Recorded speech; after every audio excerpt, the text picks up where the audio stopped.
Molly, from the same state but the other side of the aisle, we're now joined by California Republican Congressman and member of the House Foreign Affairs and Judiciary Committees, Darrell Issa. Congressman, welcome. Well, Mike, I was thrilled to go second in this case because my Democratic colleague said one thing that was accurate, which is Democrats have to join the enforcement effort because it's their president who, in fact, deliberately reversed policies in order to welcome in the arsonists that now have burned down the House. Speaking metaphorically, the reality is that it was a policy change that did this. It's a policy change that turns it back around. And that negotiation in the Senate, I just want to speak to it because my colleague alluded that it was good but not perfect. No, it was imperfect and flawed from the beginning. The idea that 1.5 million people would be the additional illegals coming in as the so-called cap of 5,000 a day is ridiculous. The fact is the president since the 1950s has had the authority to cease bringing in people that are claiming asylum, mostly falsely, at any time for a national security basis. We have decades worth of backlogs, 7 to 9 million people right now who will be decades before they could even be adjudicated. The list of just 1.5 million goes out 4 years, and they haven't even given dates to people beyond that. So the idea that you need more people to greet and bring people in at the border goes back to the same problem. No, we need Border Patrol to be able to do their job, which is to stop people from coming in. Right now, they have an open border by policy. They need to close the border by policy. The president has the authority to do so. I look forward to his State of the Union. I do not expect him to say, yes, I'm going to close the border, an authority I've always had. I'm going to reverse the policies of 3 years that have brought in 7+ million people that are not going home anytime soon, that were not vetted, that in fact are displacing the people standing in line waiting to get into this country legally. So we saw President Biden at the Texas border this week. Texas Governor Greg Abbott mocked the location he chose, saying he picked some sanitized location in Brownsville, Texas. Didn't see the full impact.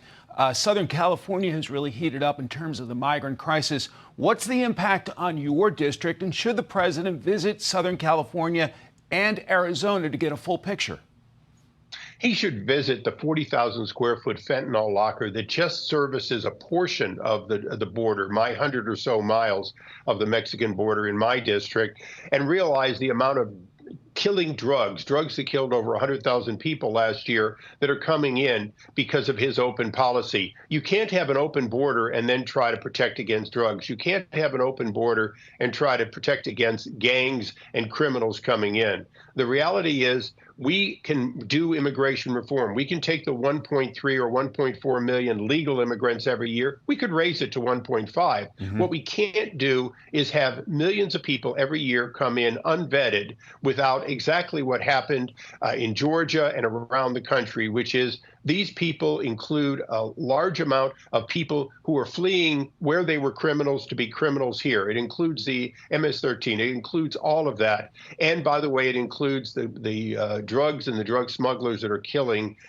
people. And by the way, the idea that it's climate change may be coming, but these people are coming for jobs. They don't even pretend anymore to be coming for asylum. When I've interviewed people in Chinese, in Russian, in Portuguese and Spanish, through the translator that I hold up, the reality is they all say they're coming here for jobs. They know what cities they're going to, and they have a general idea what kind of jobs they're going to do. I appreciate people coming for a better life, but it should be orderly and legal, and it's not. And that is the president and the president alone who can change that. No law is going to change a president who doesn't enforce the law. That's what we need to change. That's what you're going to hear us say, Monday night, which is we need to have border enforcement. We don't have it now, and the president has neutered the Border Patrol, and that Senate bill would only have essentially legalized and maybe capped at 1.5 million.